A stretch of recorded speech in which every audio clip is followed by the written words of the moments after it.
नमस्कार दोस्तों, स्वागत है आप सभी का विजन अकेडमी में। मेरा नाम विशाल और दोस्तों आज के इस वीडियो में हम आप सभी से स्टैटिक जनरल नॉलेज और जनरल स्टडीज़ के ऊपर संबंधित कुछ प्रश्नों को डिस्कस करने वाले हैं। दोस्तों यदि आप खंड शिक्षा अधिकारी, लेखपाल परीक्षा, सुपर टेट या एसएससी या किसी भी अन्य परीक्षा के लिए तैयारी कर रहे हैं तो दोस्तों ये वीडियो आप सभी लोगों के लिए बहुत ही ज़्यादा फायदेमंद साबित होने वाला है। तो दोस्तों इस वीडियो को ज़रूर पूरा देखिएगा और हमको सब्सक्राइब करना बिल्कुल मत भूलिए ताकि आपको नोटिफिकेशन और अपडेट्स मिलते रहें और भी नए वीडियोज़ के। ठीक है दोस्तों, चलिए शुरुआत करते हैं सबसे पहले प्रश्न के साथ में। रेडक्लिफ रेखा बीच की सीमा को परिभाषित करती है। कौन से दो देशों के बीच की सीमा को रेडक्लिफ रेखा परिभाषित करती है, आपको यहाँ बताना है। उत्तर कोरिया और दक्षिण कोरिया, यूएसए और कनाडा, भारत और पाकिस्तान, भारत और चीन। इसका सही जवाब है दोस्तों वह ऑप्शन सी, भारत और पाकिस्तान। दोस्तों देखिए, जो रेडक्लिफ रेखा है ये एक्चुअल में वेस्ट पाकिस्तान, जिसको आज के समय में हम पाकिस्तान के नाम से जानते हैं, और ईस्ट पाकिस्तान, जिसको आज के समय में हम बांग्लादेश के नाम से जानते हैं। तो इन दोनों देशों के मध्य में जो भारत के बीच में इन्होंने एक रेखा को ये साझा करते हैं। देखिए यहाँ पे जो पाकिस्तान है दोस्तों, ये राजस्थान और पंजाब के कुछ इलाकों में इसकी जो बीच की जो रेखा है उसको हम रेडक्लिफ रेखा के नाम से जानते हैं। और जो बांग्लादेश और बंगाल के बीच में जो रेखा है और जो जितने भी ईस्टर्न जो भी स्टेट्स हैं इनके बीच में एक रेखा है जिसको हम रेडक्लिफ रेखा के नाम से जानते हैं। और दोस्तों इसको बनाने वाले जो आर्किटेक्ट थे उनका नाम है सर साइरिल रेडक्लिफ। ठीक है, चलिए आगे बढ़ते हैं। How did the big bang theory originate, यानी कि दोस्तों बिग बैंग सिद्धांत की उत्पत्ति कैसे हुई। वैज्ञानिकों ने देखा कि दो उप परमाणु कणों के टकराने पर महाजन ऊर्जा निकलती है। वैज्ञानिकों ने देखा कि आकाश गंगाएं बड़ी तेजी से हमारी आकाश गंगा से दूर जा रही हैं। वैज्ञानिकों ने ब्रह्मांड के केंद्र में एक प्राचीन विस्फोटक बल की उपस्थिति देखी। वैज्ञानिकों ने देखा कि परिधीय की तुलना में ब्रह्मांड के केंद्र में पास में अधिक शव मौजूद थे। इसका सही जवाब है दोस्तों वह ऑप्शन बी। दोस्तों देखिए यहाँ पे एक रिसर्च के मुताबिक वैज्ञानिकों ने ये देखा कि जितने भी जो गैलेक्सीज हैं यानी कि आकाश गंगाएं हैं ये बड़ी तेज़ी से एक दूसरे से दूर जा रही हैं। जैसे अगर हम माने हमारी जो गैलेक्सी है जो मिल्की वे के नाम से हम जिसको जानते हैं, ठीक है, हमारी गैलेक्सी का नाम क्या है, हमारी गैलेक्सी का नाम है मिल्की वे। ठीक है, तो हमारी गैलेक्सी से जो बाकी जो गैलेक्सीज हैं बड़ी तेज़ी से दूर जा रही हैं। और दोस्तों दूर जाने का मतलब क्या होता है कि दूर जाने का मतलब होता है कि एक्सपेंशन, मतलब कि बढ़ रहे हैं, एक तरीके से हम इसको समझ सकते हैं। और दोस्तों बिग बैंग थियरी क्या है ये भी मैं आपको बता देता हूँ। दोस्तों देखिए, बिग बैंग थियरी वो थियरी है जो बताती है कि हमारा जो यूनिवर्स है, जो ब्रह्मांड है, इसका जन्म कैसे हुआ। ये कहती है कि यहाँ पे दो परमाणु थे, कुछ परमाणु थे जिन जब वो टकराए एक दूसरे के साथ में तब एक बहुत ही बड़ा विस्फोट हुआ और जिसके कारण हमारा जो ब्रह्मांड है ये बना हुआ है। और दोस्तों ये कहा जाता है कि इस बिग बैंग थियरी के पहले, इस बिग बैंग के पहले कुछ भी नहीं था, इस यूनिवर्स में कुछ भी, ब्रह्मांड में कुछ भी नहीं था। और जो भी कुछ अब बना हुआ है ये बिग बैंग के बाद में ही बना हुआ है। तो दोस्तों बिग बैंग जो सिद्धांत है ये बताता है कि हमारा ब्रह्मांड किस तरीके से बना है। और बिग बैंग के बाद में जितने भी जो एनर्जीज़ हैं, जितने भी जो बॉडीज़ हैं जो कि ब्रह्मांड में हैं वो बड़ी तेज़ी से एक दूसरे से दूर जा रहे हैं, जो ये दर्शाता है कि हमारा जो ब्रह्मांड है ये बहुत ही तेज़ी से बढ़ रहा है। ठीक है, चलिए आगे बढ़ते हैं। Which of the following statements about time is true according to big bang theory, यानी कि दोस्तों बिग बैंग सिद्धांत के अनुसार समय के बारे में निम्नलिखित में से कौन सा कथन सही है। मानव के जन्म के समय से समय अस्तित्व में आया, समय घटना के पहले मौजूद नहीं था, समय घटना के पहले मौजूद था, समय सतही है। इसका सही जवाब है दोस्तों वह ऑप्शन बी। दोस्तों समय घटना से पहले मौजूद नहीं था। दोस्तों देखिए, कहा यह जाता है कि बिग बैंग जो थियरी है, बिग बैंग होने से पहले इस ब्रह्मांड में कुछ भी मौजूद नहीं था। दोस्तों बिग बैंग जो हुआ था ये लगभग 13.7 बिलियन ईयर्स पहले हुआ था। ये कुछ समय है, बहुत ही ज़्यादा समय इसको हम कह सकते हैं।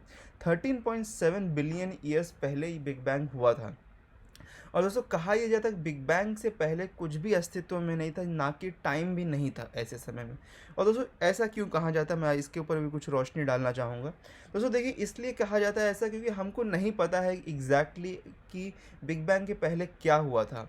और बिग बैंग भी जो है ये एक तरीके से काल्पनिक कहानी भी आप इसको कह सकते हैं, क्योंकि इसका भी कोई एग्जैक्टली हमारे पास में कोई अस्तित्व के रूप में इसका कोई एग्जैक्ट प्रूफ नहीं है। लेकिन काफ़ी रिसर्चेस के बाद में ऐसा अनुमान लगाया गया है कि हमारा जो ब्रह्मांड की जो शुरुआत हुई है वो बिग बैंग से हुई है। लेकिन इसके पहले क्या था और क्या नहीं था, इसके पहले हम कुछ भी नहीं जानते हैं। इसीलिए दोस्तों ये कहा जाता है, सारी थियरीज़ यही कहती हैं, मानती हैं कि बिग बैंग के पहले कुछ भी नहीं था, समय भी नहीं था। अब ये मानना बहुत ही डिफ़िकल्ट है कि बिग बैंग के पहले समय भी नहीं था, लेकिन जी हाँ, बिग बैंग थियरी यही कहती है। ठीक है, चलिए आगे बढ़ते हैं। Which of these non metals is liquid at room temperature. दोस्तों इनमें से कौन गैर धातु है जो कि कमरे के तापमान पर तरल अवस्था में रहता है? हीलियम, आर्गॉन, ब्रोमीन या सल्फर? इसका सही जवाब है दोस्तों वह ऑप्शन सी। दोस्तों जो ब्रोमीन है ये एक नॉन मेटल है और एक गैर धातु है ये, जो कि कमरे के तापमान पे यानी कि जो नॉर्मल टेम्परेचर पे, रूम टेम्परेचर पे ये लिक्विड स्टेट में रहता है।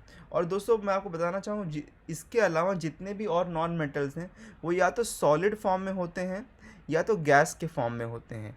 सिर्फ और सिर्फ ब्रोमीन जो है ये एक एक्सेप्शन है कि जो नॉर्मली लिक्विड फॉर्म में हमें मिलता है। ठीक है, चलिए आगे बढ़ते हैं। 19वीं शताब्दी में हिंदू धर्म के पुनरुत्थान के लिए निम्नलिखित में से कौन जिम्मेदार था?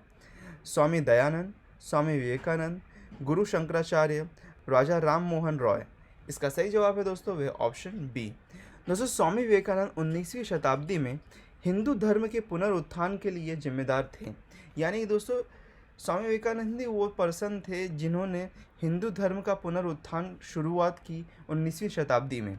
दोस्तों देखिए, स्वामी विवेकानंद के अनुसार एक हिंदू वो है जो वेदों, ईश्वर, सृष्टि के चक्रीय क्रम, संरक्षण और विघटन, आत्मा की अमरता और उसकी सहज पवित्रता और पूर्णता, पुनर्जन्म और धर्म को साकार रूप से मानता है।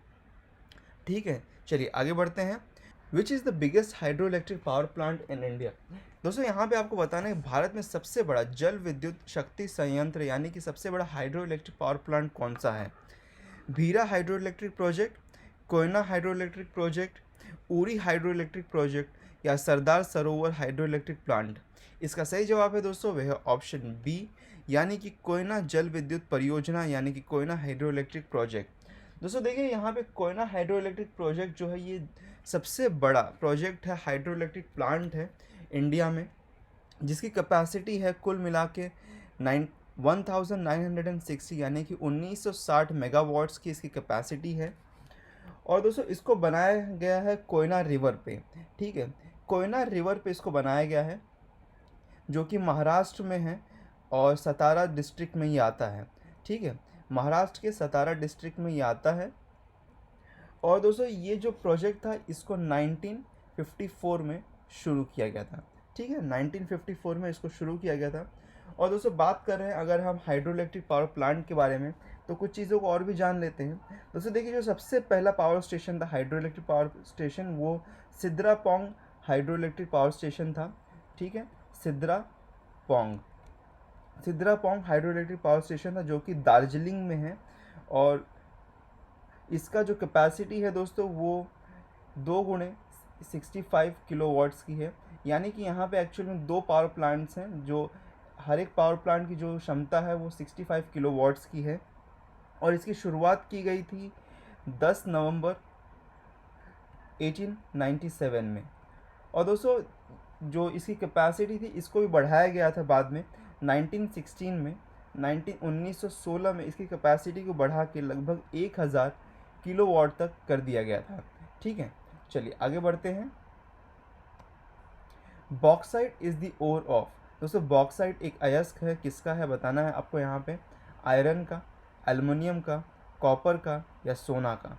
इसका सही जवाब है दोस्तों वह ऑप्शन बी, एल्युमिनियम का। दोस्तों एल्युमिनियम का एक अयस्क है बॉक्साइट। ठीक है, चलिए आगे बढ़ते हैं। Bronze is an alloy of. कांस्य एक मिश्र धातु है किसका?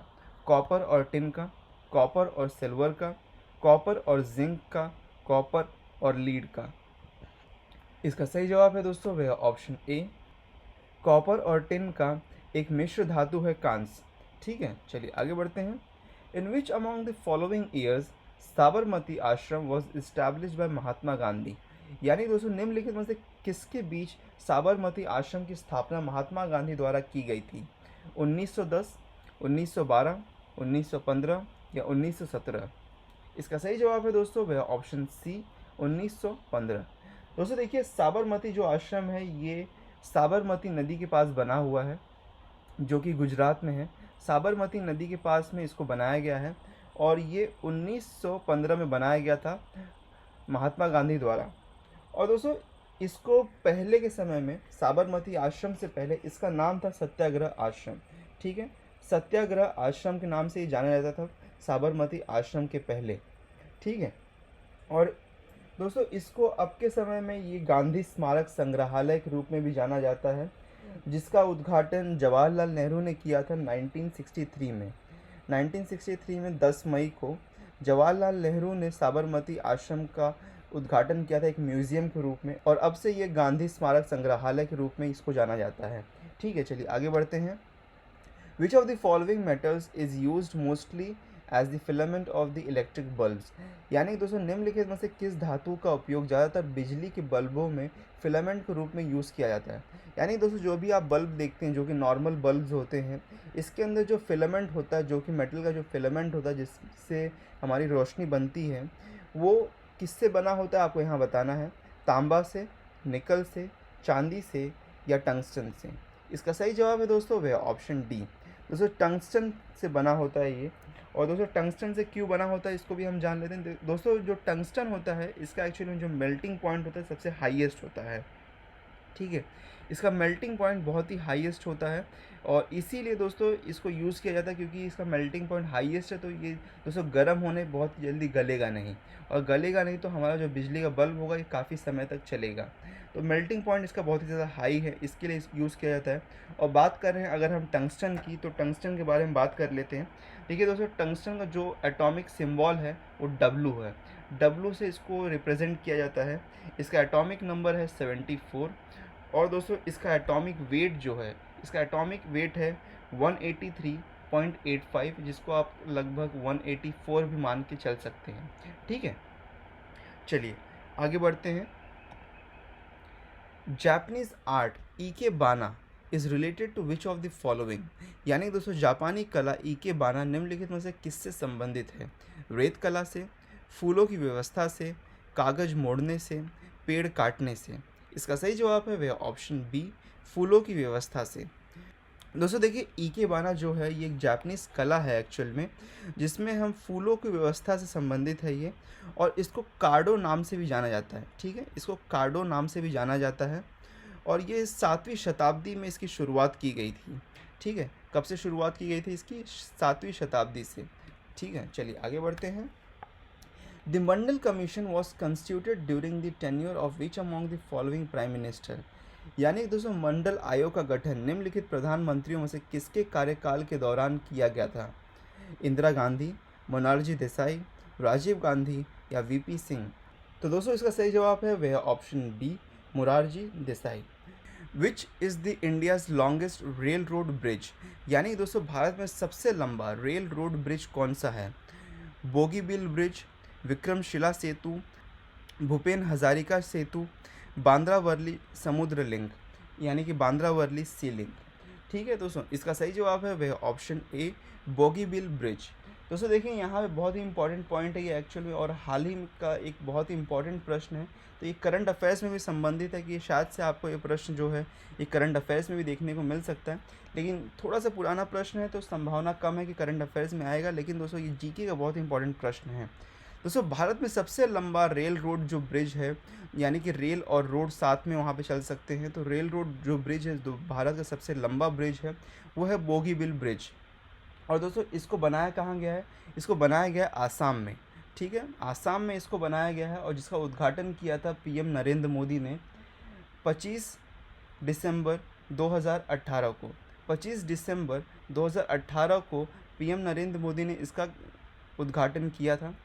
और दोस्तों ये जो है, ये जो ब्रिज है ये 4.98 किलोमीटर लंबा है।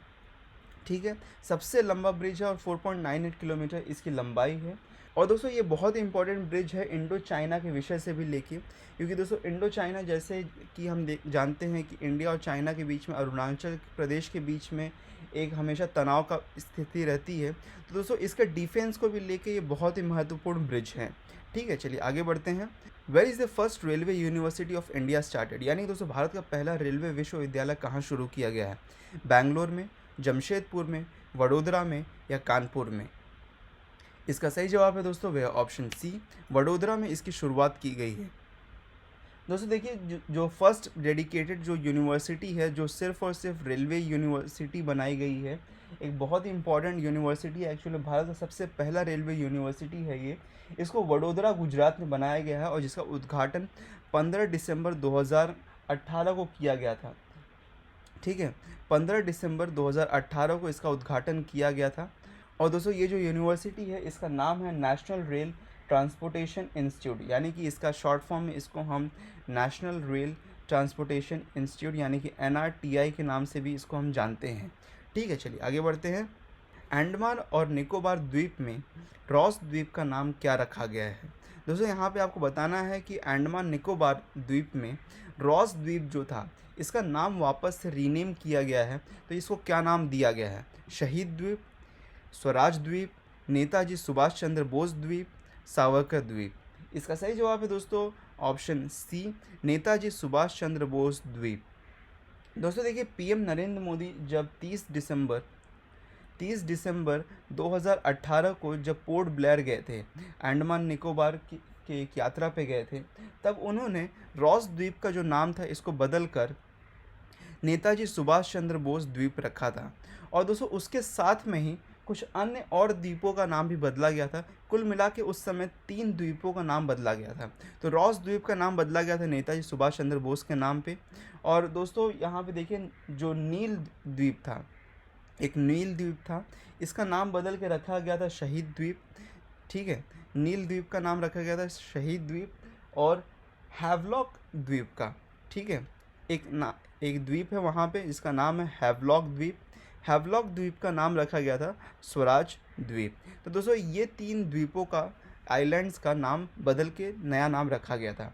ठीक है, चलिए दोस्तों ये थे हमारे कुल मिला के 15 प्रश्न। यदि आप इसका PDF डाउनलोड करना चाहते हैं तो इसका लिंक आपको डिस्क्रिप्शन में मिल जाएगा, या फिर आप हमारा टेलीग्राम ग्रुप को भी ज्वाइन कर सकते हैं। आपको टेलीग्राम ग्रुप पे हमारे ये PDF मिल जाएगा।